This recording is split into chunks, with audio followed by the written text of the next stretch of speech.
저는 박완서입니다.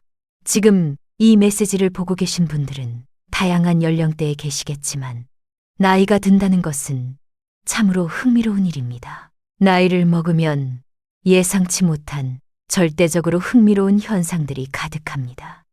그러니 나이 드는 것을 싫어하지 마십시오. 젊은 시절에는 당연했던 일들이 하나씩 불가능해지는 현상들을 오히려 흥미롭게 여겨주셨으면 합니다. 저 역시 나이가 든 후에야 비로소 그런 마음을 갖게 되었습니다.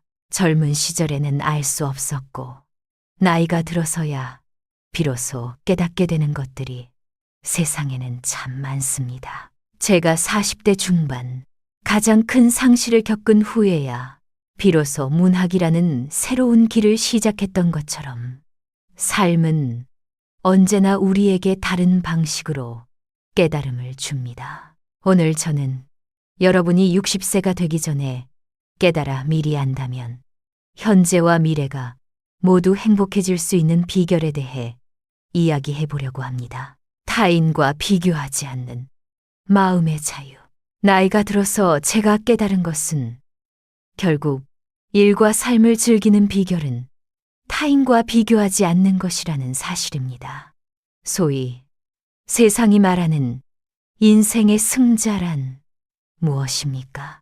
인류대학에 가고 모두가 부러워하는 유명 회사에 들어가고 선망의 대상이 되는 사람과 결혼하여 고급 아파트에 사는 것 같은 정해진 틀에 갇힌 것을 성공이라고 착각해서는 안 됩니다. 우리 사회는 알 수 없는 이유로 타인과 똑같아야 한다는 강박이 심합니다. 진정으로 자신이 원하는 것이 아니라 남들이 부러워할 것이라고 생각하는 일이나 부모의 기대에 부응하는 일을 우선하며 자신의 의지 없이 로봇처럼 사는 사람들도 있습니다. 심지어 어렸을 때부터, 아니 어린이집에서부터 이미 남과 비교하기 시작합니다. 본인뿐 아니라 부모까지도 옆집 김영희는 저렇게 잘하는데 우리 아이는 왜 이럴까 하고 비교하기 시작하면 헤어나오기 힘듭니다. 하지만 70세가 넘은 많은 사람들이 입을 모아 말합니다. 젊은 시절 타인과 자신을 비교하며 불안해하고 열등감을 가졌던 모든 시간들이 사실은 아무 의미 없는 일이었다고 말입니다. 젊었을 때는 앞만 보고 달리느라 깨닫지 못하지만 인생의 반환점을 돌아 종점이 보일 때쯤이면 비로소 사람마다 태어난 환경, 부모, 출발선부터 다르다는 것을 깨닫습니다. 게다가 사람마다 취향이나 재능도 다르니 걷는 인생길이 다를 수밖에 없고 각자의 속도와 목표 지점 또한 다릅니다. 이 사실을 이해하게 되면 남이 나보다 좋은 대학이나 회사에 가거나 일찍 결혼하거나 승진하는 것에 대해 전혀 신경 쓰지 않게 되며 자신만의 속도를 되찾을 수 있습니다. 자신만의 속도로 나아가면 의외로 길이 편안해지면서 내 인생 꽤 즐겁잖아 하고 느끼게 됩니다. 인생의 승자는 타인이 결정하는 것이 아닙니다. 결국 자신이 그 삶을 즐겼는지의 여부일 뿐입니다. 앞으로 자신의 인생을 스스로 즐겁게 살아가기 위해 60세까지 놓아주어야 할 것과 준비해 두어야 할 5가지를 이야기해 드리겠습니다. 인간관계를 재정비하고 솔직해지는 용기. 인생의 후반기에 접어든 사람들은 누가 어떤 성공을 했는지 따위는 상관하지 않습니다. 어차피 죽으면 돈이나 명예를 천국으로 가져갈 수 없기 때문입니다. 그때서야 비로소 남과 경쟁하고 질투했던 일들이 실로 보잘것없었다는 것을 깨닫습니다. 성공이나 경쟁은 타인의 평가가 중요하기 때문에 집착하는 것입니다. 타인의 평가는 신경 쓰기 시작하면 끝이 없습니다. 여러분은 착한 사람으로 보이기 위해 무리하고 있지는 않습니까? 예를 들어 겨우 주말이 되어 쉬고 싶은데도 상사가 내일 나와서 이 일 좀 처리해 줄 수 있겠나? 라고 말하면 덜컥 손을 들고 네, 제가 하겠습니다 라고 말하는 사람 말입니다. 이런 사람들은 직장에서 유능하고 착한 사람으로 보이고 싶어 하고 자신이 기대를 받고 있기 때문에 응해야 한다고 과하게 애씁니다. 하지만 자신을 희생하면서까지 무리하여 무엇을 하든 타인은 여러분의 삶에 책임져 주지 않습니다. 제 지인 중 70세가 넘은 강명숙 씨가 있습니다. 오랜만에 차를 마시는데 그녀가 깊은 깨달음을 담아 이렇게 말했습니다. 나는 지금까지 남들에게 착한 사람으로 보이고 싶어서 내 마음을 억누르며 살았어. 그런데 어느 날 공원 벤치에 앉아 있다가 문득 깨달은 거야. 주변에 많은 사람들이 산책하고 조깅하고 있었지만 아무도 나를 보지 않았어. 그 순간 족쇄가 풀린 것처럼 마음이 가벼워졌다고 했습니다. 남들이 어떻게 생각할지 걱정하여 싫은 일도 억지로 떠맡거나 싫어하는 사람과도 억지 미소를 지으며 어울렸지만 주변의 평가는 사실 자신이 만들어낸 환상이었다는 것을 깨달은 것입니다. 그 이후로 그녀는 어깨 결림이 나은 것처럼 마음이 가벼워져 편안하게 살고 있다고 웃으며 이야기했습니다. 이제는 누군가 부탁을 해도 무리해서 들어줄 필요가 없습니다. 여러분이 전부 떠맡지 않아도 그 일을 해줄 다른 사람이 있기 마련입니다. 또 다른 관계의 문제는 소위 눈치를 보는 것입니다.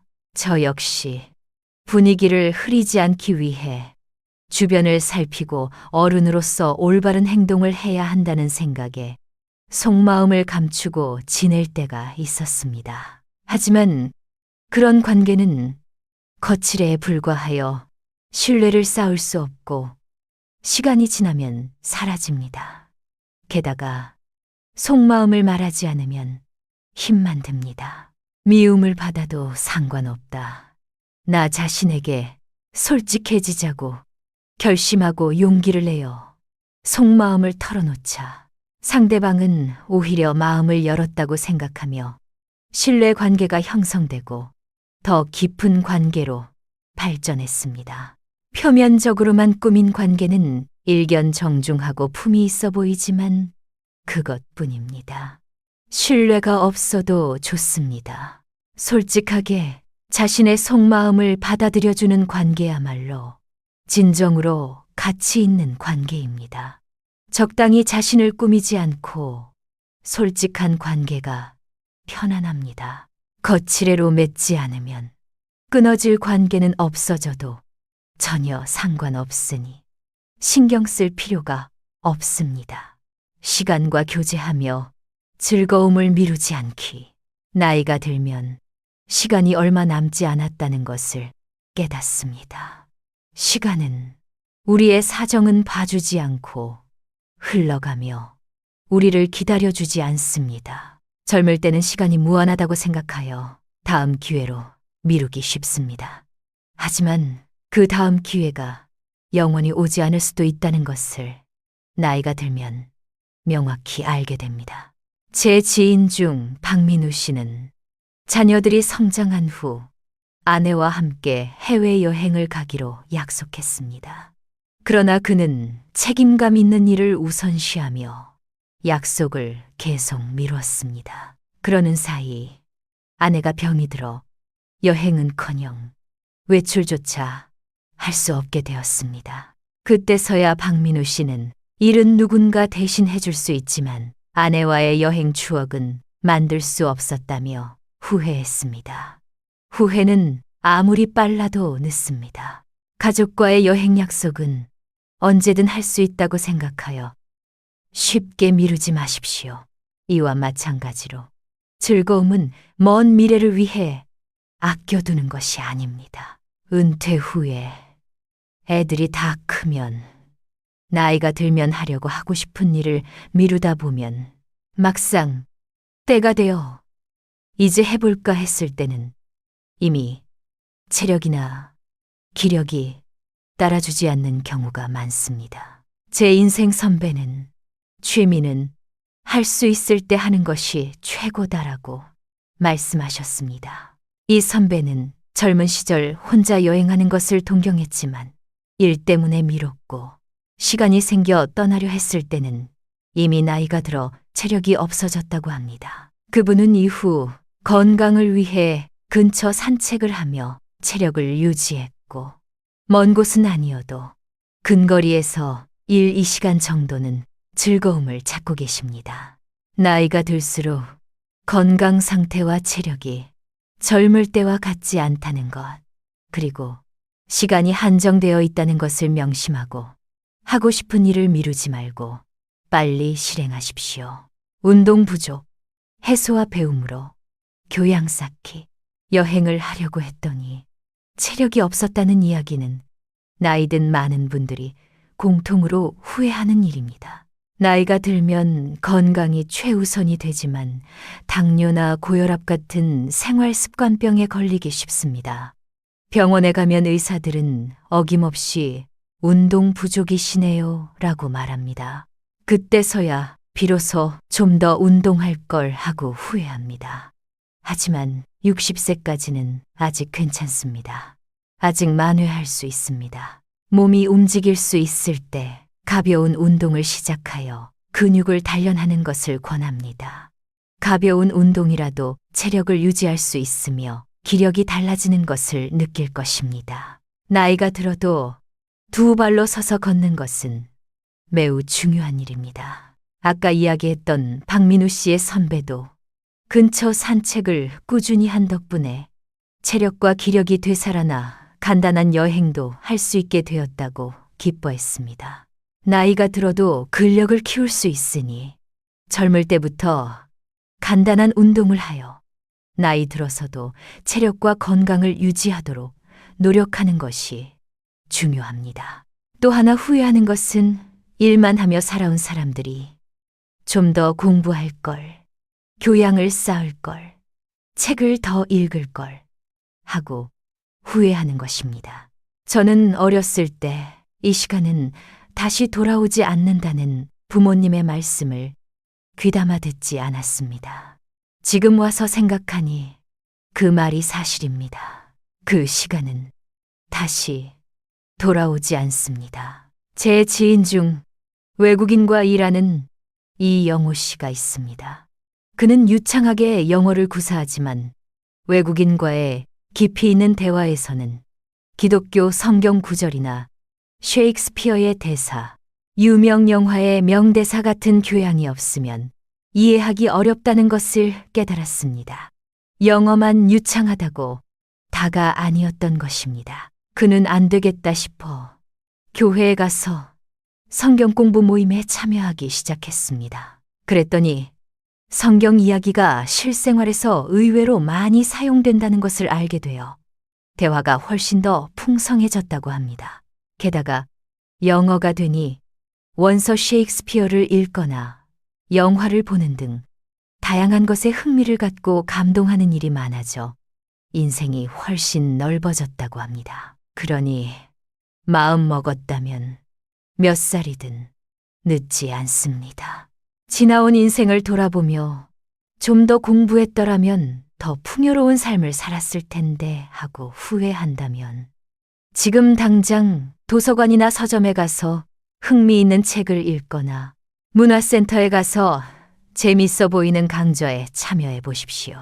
이는 배움과 교양을 얻을 뿐 아니라 직장 외에 새로운 사람들을 만나 새로운 연결을 만들고 인생의 새로운 문을 열 수도 있습니다. 거칠애를 버리고 삶의 본질을 찾기. 젊은 시절에는 명품 시계나 가방을 갖는 것이 성공이라고 생각할 때가 있었습니다. 저 역시 과거에는 남의 시선을 의식하여 명품을 구매한 적이 있습니다. 하지만 오랫동안 아끼며 사용하는 물건들은 결국 고가의 명품이 아니라 가격에 상관없이 사용하기 편리하고 마음에 들어서 스스로 구매했던 것들 뿐이었습니다. 남의 눈을 의식하며 허세를 부려 샀던 물건들은 금세 흥미를 잃게 됩니다. 나이가 60이 넘으면 겉모습에 신경 쓸 필요가 없습니다. 남에게 보여주기 위해서가 아니라 자신이 진정으로 원하는지를 기준으로 물건을 선택하면 정말 필요한 것만 사게 됩니다. 학력이나 직함에 집착하는 마음 역시 명품을 원하는 허세와 크게 다르지 않습니다. 하지만 정년이 되면 힘들게 얻은 직함도 사라지기 마련입니다. 얼마 전 만난 김철수 부장님은 정년 퇴직 후 부하 직원을 우연히 만났을 때 이제 부장이 아니다라는 생각에 순간 당황했다고 합니다. 직함이 사라진 것에 잠시 우울해했지만 아내가 권유하여 산책을 하다가 넘어진 할머니 이순자 씨를 일으켜 드렸더니 할머니가 누구신진 모르지만 친절에 감사합니다 라고 정중하게 감사 인사를 하며 주머니에서 감 하나를 꺼내 주셨다고 합니다. 김철수 씨는 당연한 일을 했을 뿐인데 낯선 사람에게 진심 어린 감사와 감까지 받았다는 사실에 하늘을 나는 듯 기뻤고 가슴이 벅찼다고 합니다. 직함 없이 감을 얻은 것이 기뻤다는 것은 농담이지만 사람으로서 친절을 베풀고 감사를 받는 것, 이것이야말로 진정한 인간의 모습입니다. 직함이 없어져 우울해하던 김철수 씨가 이 일을 통해 깨달음을 얻었으니 앞으로의 인생은 분명 괜찮을 것입니다. 제가 생각하는 것을 생각나는 대로 이야기했지만 저는 이제 남과 비교하지 않고 그저 즐겁게 평상심을 가지고 유쾌하게 살면 된다고 생각합니다. 인생의 어떤 순간에도 선과 악이 공존한다는 것을 받아들일 때 비로소 인간은 강해집니다. 젊은 분이든 연세가 있으신 분이든 이 메시지를 보고 계신 모든 분들에게는 아직 앞으로 나아갈 시간이 남아 있습니다. 그러니 지금 이 순간 자신을 얽매던 무리한 인간관계나 허세를 하나씩 놓아주십시오. 그리고 남은 시간이 많지 않다는 것을 염두에 두고 마음 먹었을 때 취미를 시작하고 건강과 근력을 위해 운동을 시작하며 배움과 교양을 높이기 위해 행동을 일으키십시오. 그렇게 한다면 수십 년 후 여러분은 분명 그때 행동하길 잘했다. 그때의 고민들은 정말 아무것도 아니었다 라고 웃으며 말할 수 있는 날이 올 것이라고 믿습니다. 그때 저 박완서의 말을 기억해 주신다면 기쁘겠습니다.